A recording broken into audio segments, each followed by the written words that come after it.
right. Thank you for joining us for another episode of Noire Life Magazine Presents. I am the host and editor in chief, David Cheney Jr.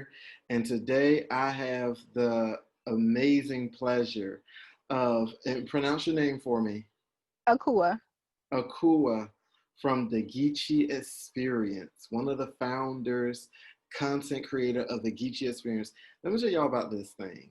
It is one of the most amazing social media pages, and I need everyone to jump on it like ASAP.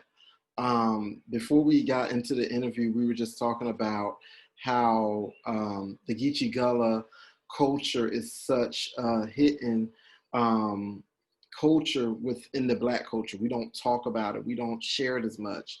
And so I was dying when I was dying to get this information. I wanted to know more about it.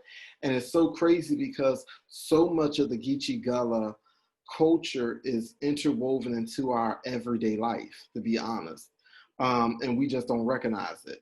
And so I wanted to bring her on to talk about how did it get started, what is the whole purpose of it, and just take off from there. So if you could introduce yourself and just tell us, how did this start? So it was started, me and my brother, we were just sitting around thinking like we need to, because at first we was going to call it humanizing the hood, because you just wanted to give our community, give ourselves a voice. And it was like, hold up, we got something unique down here though. So we was like, we was going to call it, then we was like, let's call it the Geechee Experience. It was kind of like the same thing because we need to humanize our culture. Because for like a long time, like we knew we was Geechee because people would call us that, but we thought it was like a negative thing. So if somebody was to call us Geechee, that was fighting words for a very long time.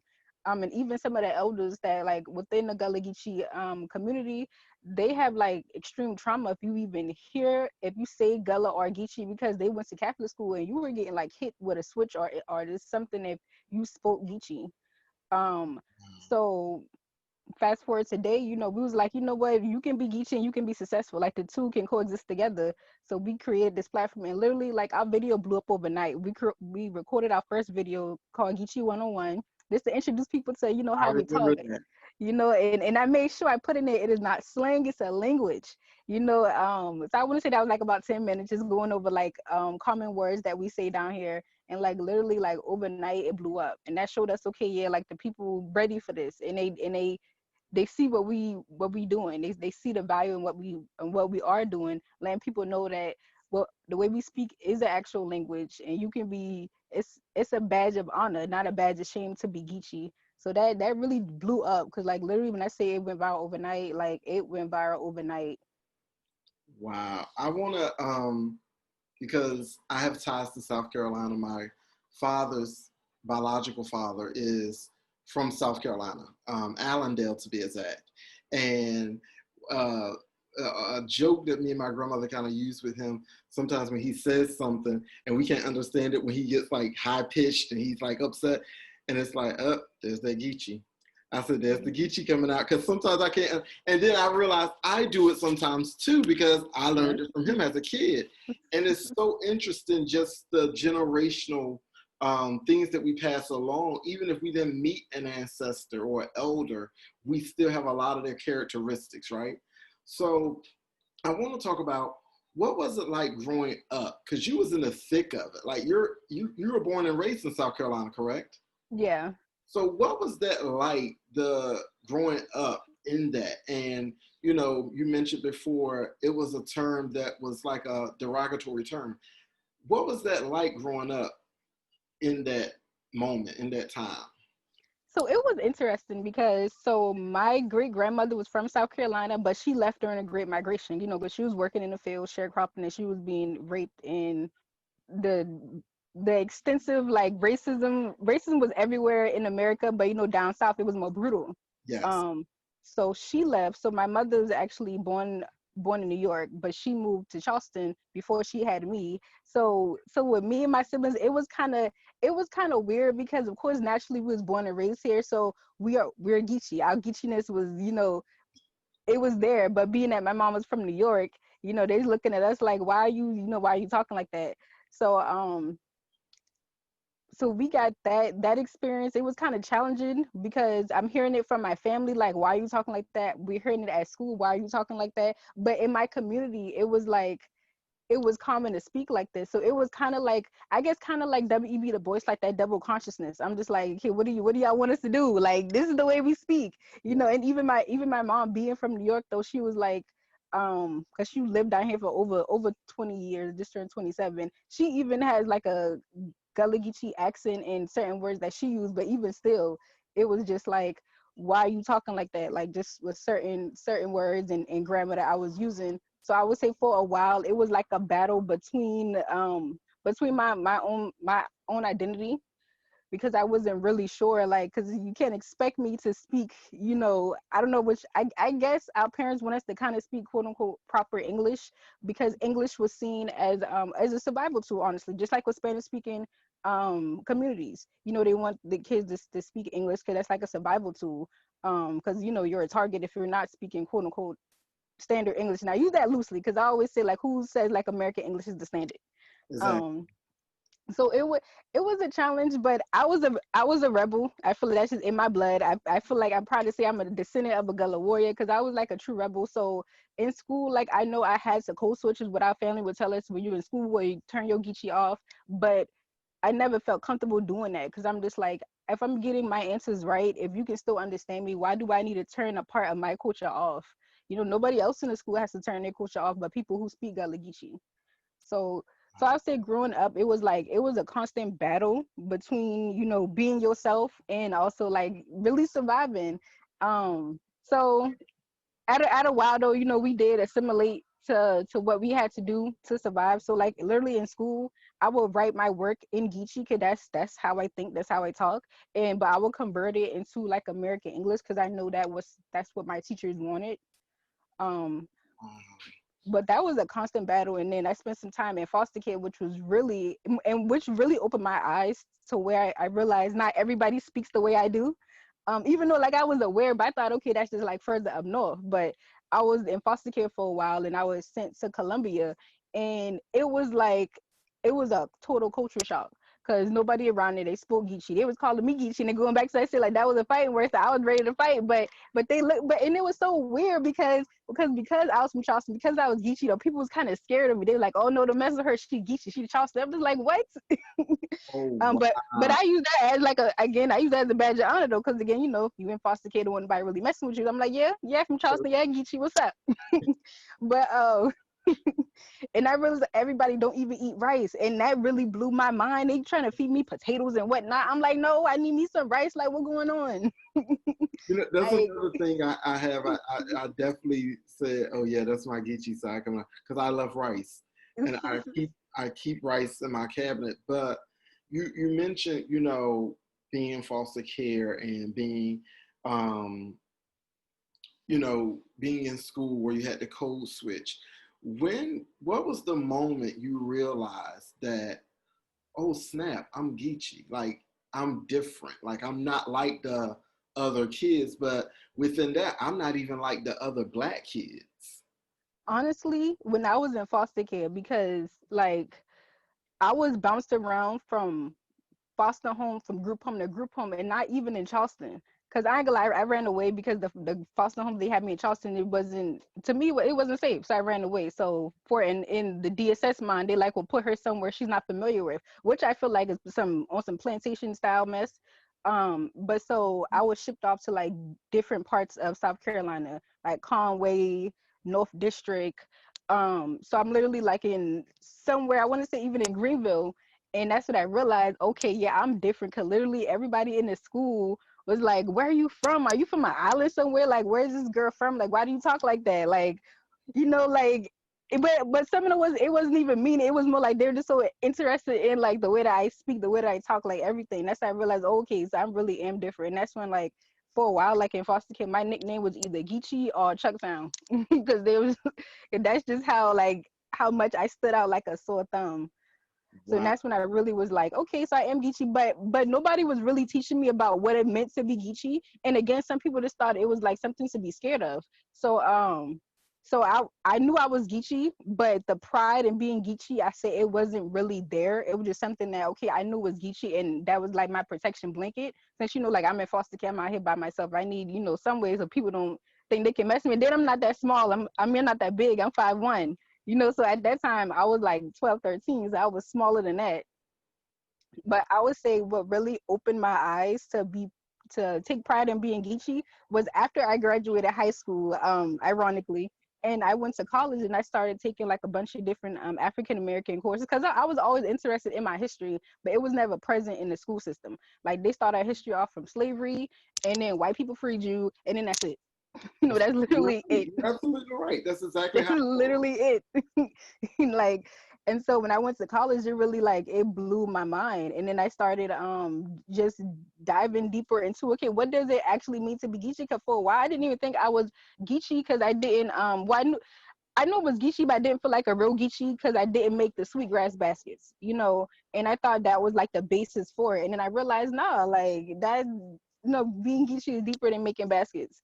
And I started just diving into it, and I ain't gonna lie, I read Asada Shakur's autobiography, and that really opened my mind to like just how much the school system hides our history from us.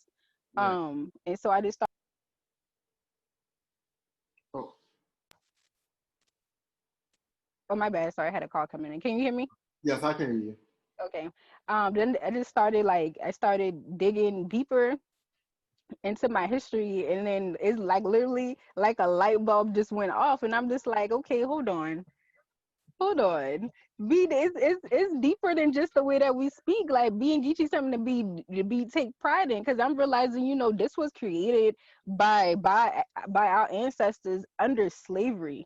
Like and it wasn't just one tribe of people. They make it seem like they just went to Africa, just grabbed a couple people. They took us from different cultures. They spoke different languages. So to me, that's like beauty and strength in being a Lagichi, because you have Africans that spoke different languages because they made sure to separate us by language so we wouldn't rebel. So it was these people that spoke different languages that came together and gave birth to a whole new culture because they knew that they had to survive for the next generation. So that's when it like flipped in my head, because that's why like for a while people didn't want to take pride in being Geechee because they said that's like a slave culture. That's a slave language. But no, take pride in that, because that's like that shows the strength and power and like the magic of our people, because I still don't even know how they survived slavery and being able to produce a whole culture out of that. Like that's hard. Like imagine somebody just kidnapping you and put you in a place where you don't speak that language and you're around other groups of people. Y'all all do not speak the same language, and y'all have to create a common language under a traumatic situation.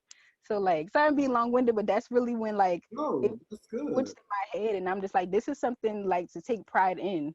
This isn't anything to be ashamed about. Like, yeah, I'm proud to be Geechee. Like, and I tell people I feel like Gullah Geechee is like if the African diaspora had a baby, that's what Gullah Geechee is. Because we're literally like a product of like the African diaspora. We're a mixture of different African ethnicities, and we also got a huge Caribbean influence. Because also a lot of things teachers in schools that there wasn't really any big African revolts against slavery in America. No, we was constantly fighting back. Because another book that I read was the Invisible War, which is about the Gullah War, which they call it the Seminole War, but it was really Africans fighting, resisting against slavery, and that's what influenced Abraham Lincoln to sign that document. It wasn't that he woke up one day and was like, no, slavery is bad. No, it was Africans resisting. That's when, even when they abolished slavery, it was only in the rebellious states, because it was Gullah people, it was Africans fighting and resisting slavery. So just getting all that knowledge, that really made me feel like a sense of pride in being Geechee, and knowing that, we was constantly fighting back. We was constantly, resisting slavery. And we was constantly building and trying to keep our communities together. So all of that is like really just learning more about my history made me like take pride in being Gullah Geechee. I absolutely love it. I love it. When you were talking about the part of the different languages and there's so many different tribes and cultures within the Gullah Geechee culture on the nation, I went back to a scene in Roots, the original Roots from the 70s. And there was a part when they were on the ship, and there was one man who was in shackles, and he said he kind of jump started this whole conversation on the ship. He said, whoever is near you, they may not be from your tribe, but we're all brothers in shackles. Basically, I'm paraphrasing it. And he was like, turn to the brother or the woman next to you, learn their language, learn who they are, because we are all one on this ship right now. And that's basically what he was telling them, like, learn the person next to you. Yes, they're from a different tribe. Yes, they're from a different village or whatever. But the only way we're going to get up out of this is if we learn to work together. And I was like, oh, wow, because for so long, they taught us in history in the classroom as if we were such a divided group of people that Right. yeah, we do have differences. There is diversity, hence the reason I started a magazine. There's diversity within the Black community, within Black culture. But just because you're different from someone doesn't mean you disagree with someone. Right. So I think that's where the issue came in. That's part of that, what we like to call American assimilation, right? Um, but I like how you brought that in. You talked about the different languages, the different groups. Could you kind of share with people, because some people really don't know, could you share with them the regions of Africa in which some of the Geechee Gullah dialect comes from, derived from, and what areas that Geechee Gullah heritage and culture actually exists, or where it began and now where it exists in the South. Okay. So, and I'm basing this off of Lorenzo Dawes Turner work, which he's the one that proved he's like the father of Gullah studies. He proved Gullah was a language in like the 30s because he went to the Gullah Island. This was before they had bridges, recording Gullah speakers, and then he went back to different African countries and he found the similarities. So this piggybacking off of his great work, and I recommend y'all check out his book. He has a book called Africanisms in the Gullah Dialect, and so within that he found out like Igbo, we have a lot of Igbo, the Mende, the Yoruba, Angola, and that's what some scholars believe that's where Gullah came from. The Angola may have come from that's where Gullah came from, and the Geechee may have come from the Kisi people of West Africa. But if still, it's still I guess a debate within the linguistic community. But that's the common theory. It's over like he found over 100 different African words, and even now being at Gullah Geechee, I feel like we have such a large influence because we still call okra to this day, and that's an Igbo word. That's not an American word. That's not an English word. Even the same with tote. That's not an American word. you know. Um, so that's just a few, but it's a lot more. It's a lot more. I said Gullah Geechee be like a big old pot of gumbo. You throw in different African ethnicities in that pot of gumbo, okra soup. Throw in some Caribbean culture as well. Because again, when we was fighting back, like during the rebellions, they would sell us off to like a Caribbean slave owner, and vice versa. So there's Wow. a huge connection right there. And where Gullah Geechee probably developed though, just from what I've been reading, because we were stationed on like before they even shipped us off to America, they had a quarantine that's basically on like some type of island. And Bunce Island, which is off the coast of Sierra Leone, is where a lot of Africans from different ethnicities first met each other. So I would say that's honestly where Gullah Geechee probably developed.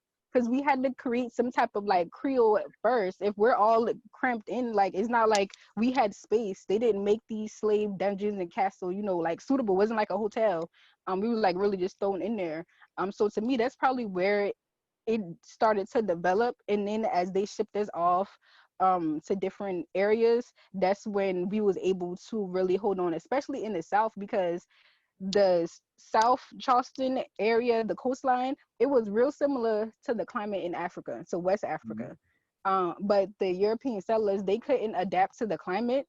So a lot of times they wasn't even here. They would just give another African slave the title of like overseer.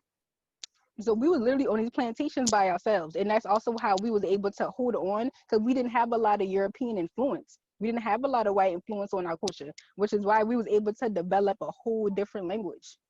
Because we were literally on these plantations and really on these islands by ourselves. Because again, some of these bridges are not even like 50 years old. So unless you had a boat to get on and off the island, like you was just there. So it was really just us, and that gave us the time and the environment to hold on, like I said, to our African traditions and to create a whole new culture. And I also want to put in that's like when people say African Americans don't have a culture, that's BS. Like, That's right. look at Gullah Geechee. That's your culture. And the African Americans who feel like, oh, I don't know, like where I come from, start with Gullah Geechee. Yeah, Like, cause like Charleston was the first colony. That was like one of the first colonies. So in most African Americans, they can trace a potential ancestor either from Charleston or one of these sea islands, because that's where the port was at. Charleston had one of the largest slave ports. If you look at any of these slave trades, you will see Charleston, sold in Charleston. Most of them posters will say Charleston, because this was like the hub for like human trafficking of African people. So it's like, if you want to dive in deeper, if you can't find it, because even I have trouble. I can't go as far back as my great grandmother, but I know like this is the base to where you should start at if you want to learn more about your people. I like that. I'm glad you put that in there. The part I want to talk about next is, uh, not only culture, not just the cultural value, but the religious value. This month is Geechee Gullah Heritage Month, as well as Hoodoo Heritage Month. And, I was just speaking with someone about this the other day.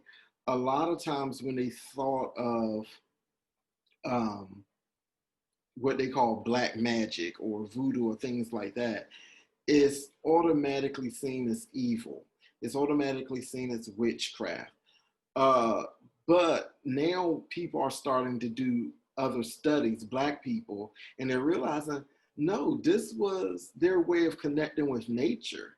This was our way of taking care of ourselves. It was medicine, it was science. Yes, there was religion into it, but it's not this thing where we're casting spells on people. It's not this thing, Right. So could you really dive into the whole, awareness, the Heritage Month and hoodoo and why that's important right now? Yes. So, and I'm so glad like black people globally, like we waking up and we diving back into like, into our history, into our traditional religions and embracing it. So, anything that's considered black, they demonize it, they call it evil. So I would say this be mindful of who's saying that is evil, and who does that benefit by telling you your religion or religion your ancestors practice was evil. um and then once you see that, then you'll realize why it was the way it was. Because even in when we first came here, they banned the drums at one point. They said the drums was rich witchcraft, because the drums was used during like all these slave rebellions. So they, especially in Charleston, it was with the black codes. They banned the drums after the Stoner Rebellion, because they used these Africans. They picked up their drums, they was beating them in the streets of Charleston, screaming liberty in their own language, and they was attracting other Africans from different plantations, and they was burning plantations and killing every like slave owner in their path. And so that was considered witchcraft to them. Even when we was dancing, they considered the type of dance we was doing was witchcraft. Why? Because that gave us our ancestral connection, our ancestor power, and that was the way for Europeans to stay in power. If you disconnect us from our power, which is our ancestors, which is our culture. So that's why it was considered like evil or voodoo in witchcraft. But it's not. And it's not, and they use it to this day. Like how you got schools of herbalism and all of that. That ain't nothing but using herbs, which is something our ancestors been doing. Even if we look at, it's a book called Slave Medicine. Um, they the plantation owners, they would use slave medicine over these European medicine, because they didn't even know anything. They were still trying to research and figure out stuff while we already had the tools, even though we was enslaved. They was coming to us because we already knew how to connect with nature. We already knew what to use to fix something. But then they're gonna sit there and call it voodoo or evil or black magic, but then turn around in 2020 and they done built schools based off of herbalism. And that ain't nothing but You're root. right. That's You're right. literally what it is. It's nothing but root making teas. Like one of my elders within the Gullah Geechee culture, she stories about how when she was a little girl, her parents would use spider webs. If she had a cut in her leg, they would just take the spider web and put it on, and she'll be healed. Like just using, because as African people, we live in harmony with nature instead of going against it. Like how these developers and gentrifiers are doing, like tearing up, ripping up islands and stuff. We work in harmony with nature, and that's all that really is. And there's nothing evil or spooky about it. You know? I'm glad you said that, because I think a lot of times Hollywood has stepped in and made us think, oh, this is your culture, it's evil, it's bad. That's why we converted you. That's why we made you Christians and Catholics and Protestants. And it's like, no, we like that wasn't evil. You just Exactly. understand it. You just don't understand it. And that's the biggest part. When you don't understand or fear something, then what do you try to do? You try to get rid of it. You know, Hmm. if you see a person that's afraid of a spider, what are they going to do? They're going to kill that spider, right? So in Right. the same way, when there's a culture or there's a people that were not understood or they were intimidated, because let's be honest, they were intimidated by us, our ancestors, then we got to find a way to get rid of them. We got to find a way Right. to get rid of their culture. And if we can't kill them physically, let's kill them in the worst way by spiritually. Let's kill their Mhm. spiritual connection. Let's kill that mental and emotional connection, right? But you did bring up a good point that I want to talk about because I thought about another great movie which goes in line with the Gullah Geechee culture, Daughters of the Dust. And I recommend everybody watch it. It used to be on Netflix. I don't think it's up there anymore, but I would recommend that everybody watches it. And it's so ironic because I live in Philadelphia, and what's happening in Philadelphia, you're seeing a lot of gentrification.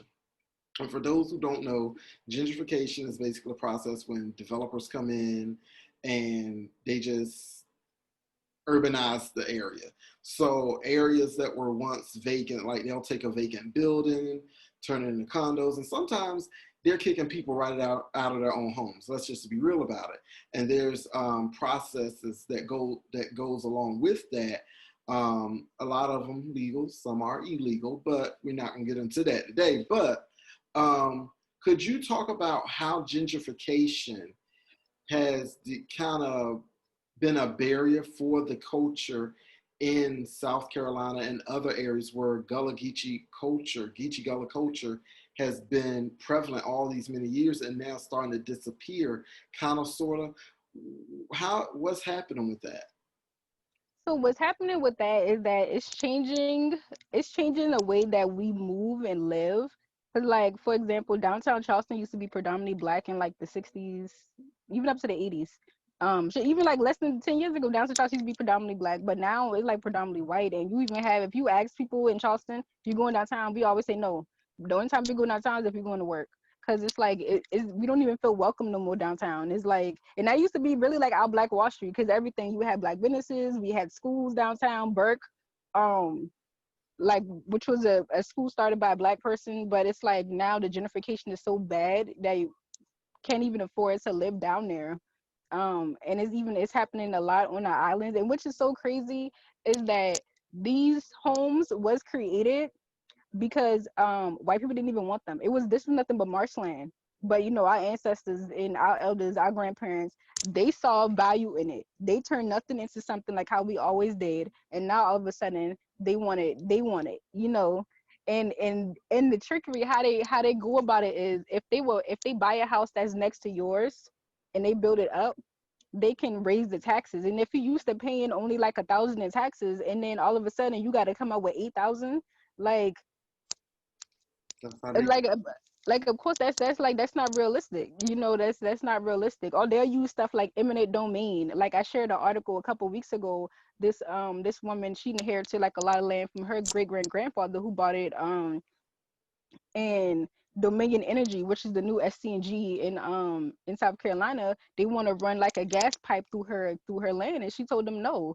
And they basically trying to bully her and say, well, you're if you don't let us run this pipe through your property, we're going to take you to court because we're trying to create established jobs, like little jargon. Basically you're trying to Yeah. argue eminent domain. I'm like, no, that's her land. Like, how you gonna try to bully somebody out of their land? Like, but that's how they do. They try to take us to court and all of this. And if you don't know the language of the courts, especially in Charleston, being that I have been in foster care and I have sat in some of these courtrooms on different occasions, like, this is a good old boy system.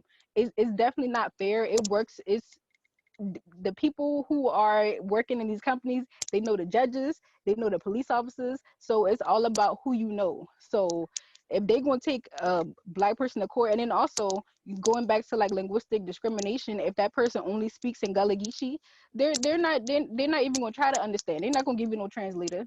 So they taking Gullah Geechee people to court, especially elders. It's like you already know they're gonna lose. Because number one, these people already got big corporations behind them, and they know the language of the court system, and they already friends with these judges and lawyers and all these people.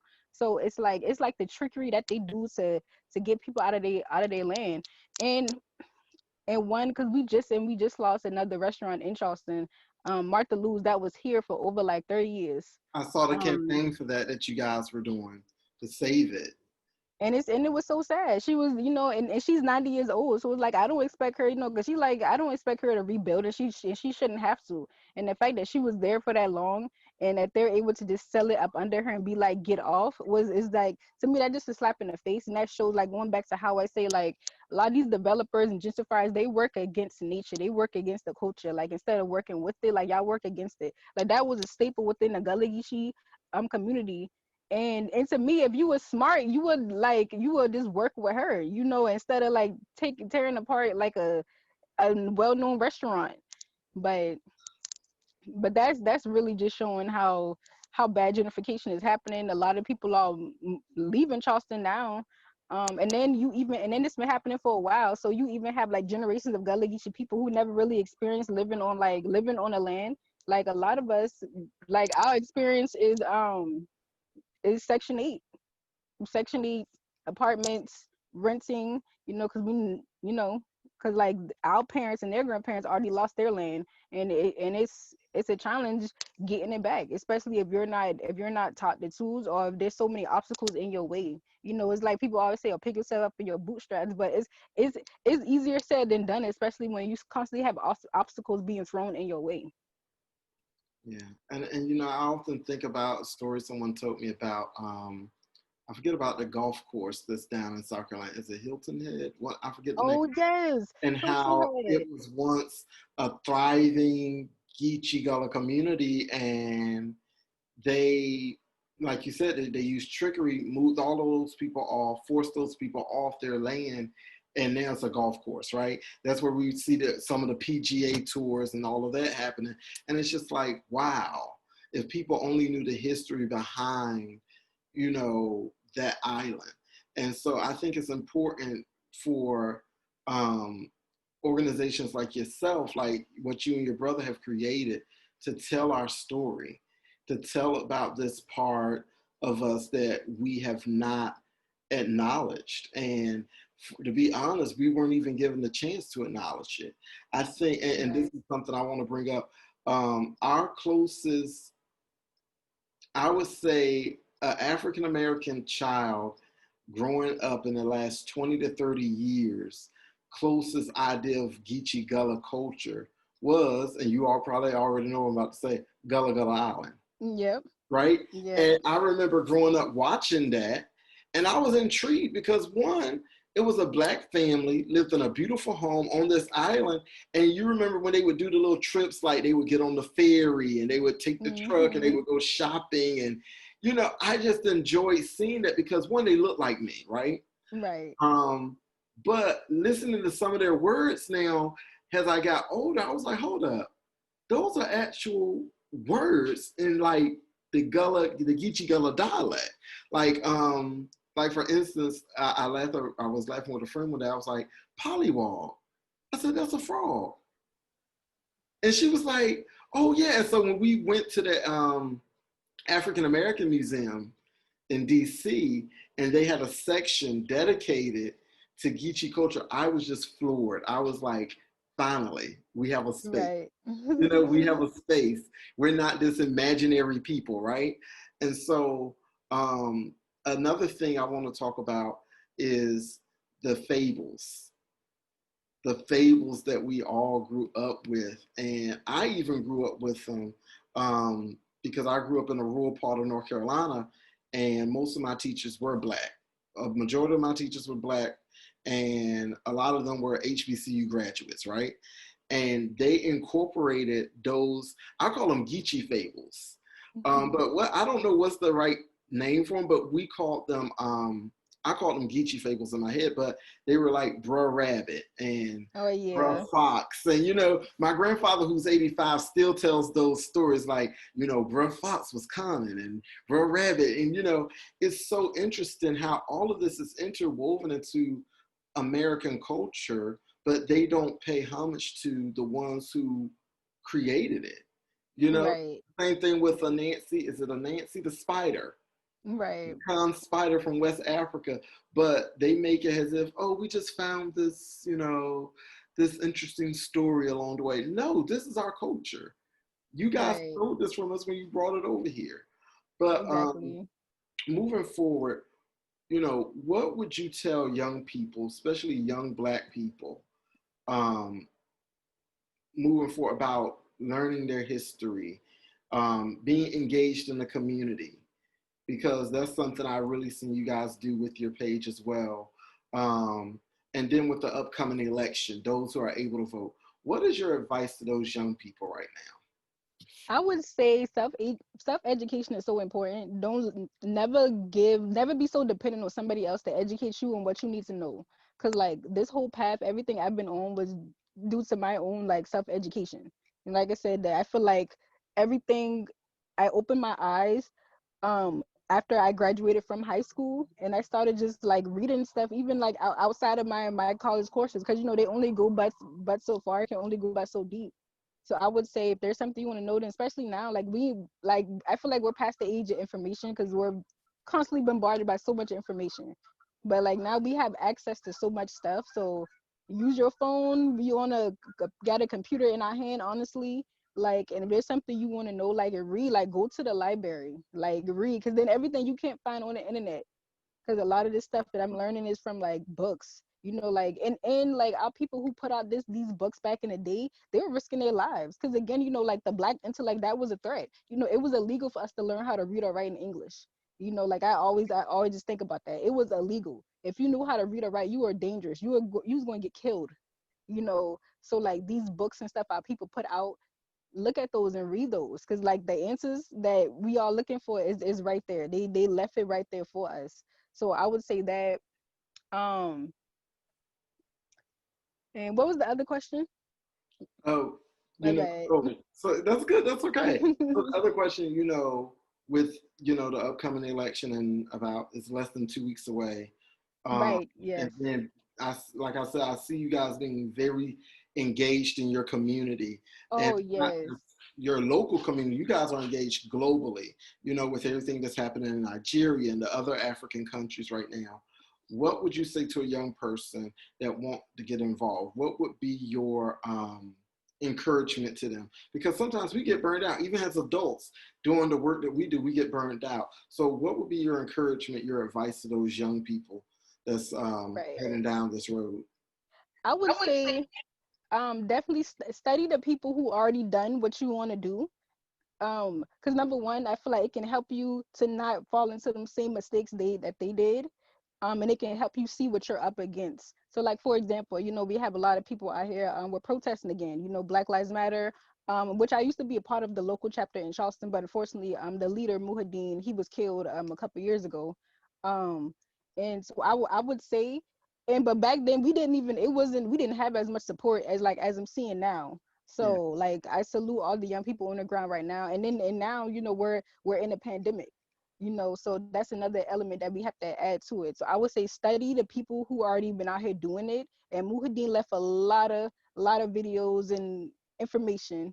So for anybody that wants to get involved with protesting, and also like learn from the community that you're trying to work with, because that's like one of the main disconnect that I see with just our community in general, is that we're not working with the people, especially in the hood. Like that's where you need it the most. Like I was just looking at the median income from Charleston for Black people is under 30,000 a year. Like that's poor. That's poverty. People are struggling. And somebody in survival mode, where their mindset is probably at. Because you're just trying to survive at that point. So organizing those communities, that's what, like, being that I was in foster care, like those are like my focal points. So I volunteer at the group homes. I'm in there. I'm seeing like where can I help at. And I recently shared, I don't know if you saw it, It's 5 kids that went missing in Charleston, all siblings. They were in foster care. The media dead silent. 5 kids. Wow. 5 kids. And the local media isn't saying anything, so I know I got to use my platform to boost that up, to be like, okay, where are these kids, where's their Amber Alert, you know That's right. so I would say definitely go into the communities and see what people need, because that's like, I was just reading something, they were saying post-traumatic slave syndrome by Joy DeGruy, when Yes, she I heard was that one. and they were saying, I forgot what tribe she was at. I want to say it was in South Africa. But how they greet each other is, it's a saying that asks them, how are the children? Because if the children are great, that means the whole community is great. That's how they judge how the state of the community is, by looking at the children. Um and so we can apply that to ourselves as Black people. How are the children? They're not good. Majority of Black children in America are in foster care. Majority of them are in foster care. That's not good. you know so like I would say, I kind of went off on a tangent there, but I just say, like, Oh look, no, that's like good. look at what's happening and see what you are passionate about, because if you're passionate out there, then it's not gonna last. Because also, I'm a school teacher, and I see it constantly. Like I say, I love the babies, or like, I know that's what I was here for, to educate the youth, get them on the right path, see what they can do. um but I see it as a teacher. Some teachers, they come in, they're not passionate about it, Yeah. and so constantly going to work, it's depressing for them. But I love it. you know so it's like, find what you're passionate about, and it gets, because there's so many avenues and so many areas that need workmen. We need affordable housing. We need proper health care. Education is trash. If you like growing food, there's an avenue for you. Dive into the community, where people who need food, who need the grocery stores around here suck. Some people don't even have access to a grocery store. So there's so many avenues and lanes that you can dive into. I would say, find your passion, and just do it. And if there's something that you want and it's not there, create it. Because that's what I had to learn. I'm like, dang, why isn't, I want to do this, but I don't think we don't have any of this. Where do I go at? Sometimes it might not be there. That means it's up to you to create that. Like, going back, like I said, talk about foster care a lot just from my own experience. But like, I went to the first group home I was in, with Jenkins Orphanage. At the time, I had no idea that was created by Gullah Geechee man in the 1800s, because he came across 4 Black boys who were living inside of a car. This is like in the late 1800s.